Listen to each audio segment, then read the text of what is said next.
Hola, bienvenida, bienvenido a esta nueva tutoría. Recíbela y llévala también en tu dispositivo móvil o tableta. Recuerda, esto es tutorías.co.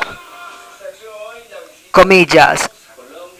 El real valor está en la esencia, las virtudes intrínsecas de cada ser humano. Los necios sacan a relucir las cosas al sentirse menor que otros. Comillas.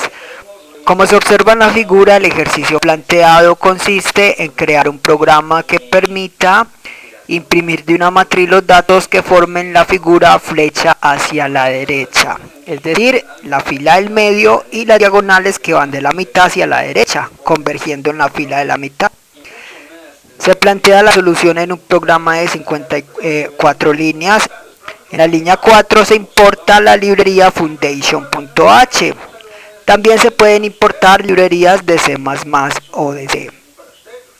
Veamos la función ejecutar, línea 17 a 45. En esta función se declara la matriz, se inicializa con valores aleatorios y vamos a tomar la fila del medio en la línea 26.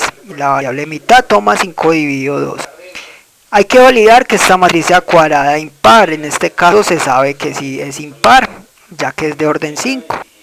Entonces, si el dato fuera genérico, un valor n por ejemplo, es bueno usar esta condicional. Entonces, si es n módulo 2 o 5 módulo 2, en este caso es diferente a 0, es impar, y en este caso se puede imprimir la figura flecha hacia la derecha para que no se deformen los datos. Y vemos entonces que simplemente se usa un ciclo for y se imprime en la fila de la mitad, o sea, la matriz en la fila de la mitad columna X. Y para los datos de la diagonal, de las diagonales hacia la derecha, imprimimos en la línea 32 y 33, o 31 y 32, entonces la matriz en la fila X, columna de la mitad más X, y la diagonal de abajo hacia arriba, entonces en la línea 33. La matriz en la fila 5 menos X menos 1, columna de la mitad más X. Le invitamos a visitar esta tutoría en Turbo C, allí se explica más detalladamente entonces la lógica que aquí vemos. Aquí vemos una estructura de un programa orientado a objetos. La programación orientada a objetos es un paradigma de programación que permite solucionar problemas usando clases y las clases se componen de atributos y comportamientos.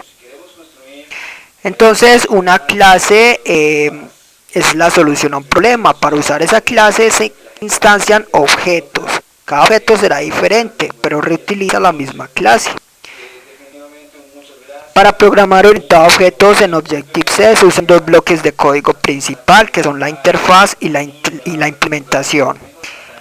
En la interfaz se define la estructura de un objeto, o sea, se declaran los atributos, variables y los comportamientos, funciones.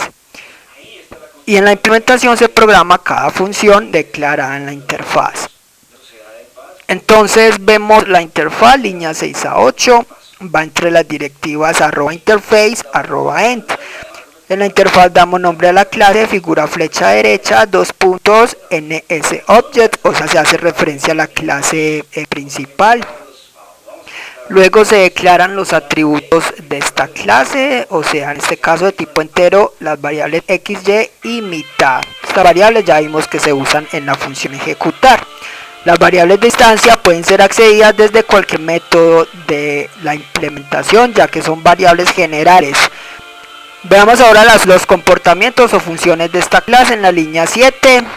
Para declarar una función, primero se indica el nivel de la función. Con guión indicamos que es un método de instancia, luego el tipo de retorno, void en este caso, para no retornar datos, luego el nombre de la función, en este caso ejecutar.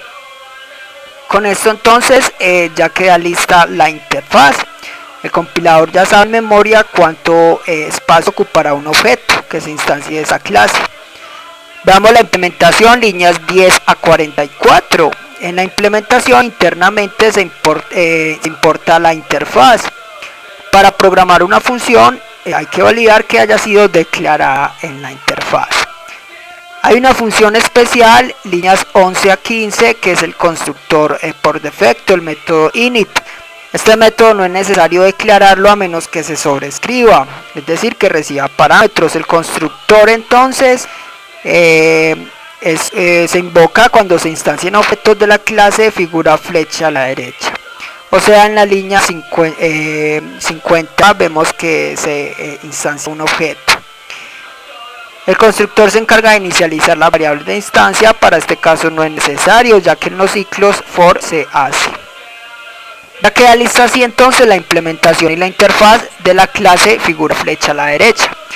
Para usar esta clase entonces, en otros archivos usted puede programar la interfaz en un archivo con extensión .h, la implementación en un archivo con extensión .m y luego importarlos, evitando copiar y pegar todo el código. Vamos a instanciar un objeto, usamos esta clase, lo hacemos en el main, líneas 48 a 54, recuerde que el main es el método de inicio del programa. En el main, línea 50, se crea un puntero llamado bj de la clase figura flecha a la derecha.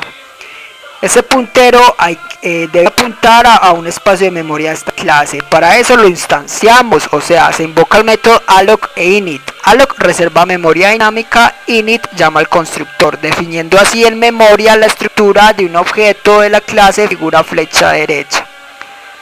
Ya se puede usar esta clase, simplemente será invocar la función ejecutar, línea 51, entre corchetes se nombra el puntero y se invoca la función. Con eso el compilador va a la línea 51 a la línea 17 y continúa con la solución del problema. Línea 52, relays es un método que se encarga de liberar la memoria dinámica creada. Esta fue la tutoría del ejercicio, crear un programa que permita imprimir de una matriz los datos que formen la figura flecha hacia la derecha. Repasa la teoría, resuelve nuestro test y practica un algoritmo en el tablero. Si esto te gustó o no, te invitamos a discutirlo y valorar la experiencia de esta tutoría. Recuerda, esto es tutorías.co. Entrenamos como @tutorías, postamos en Facebook y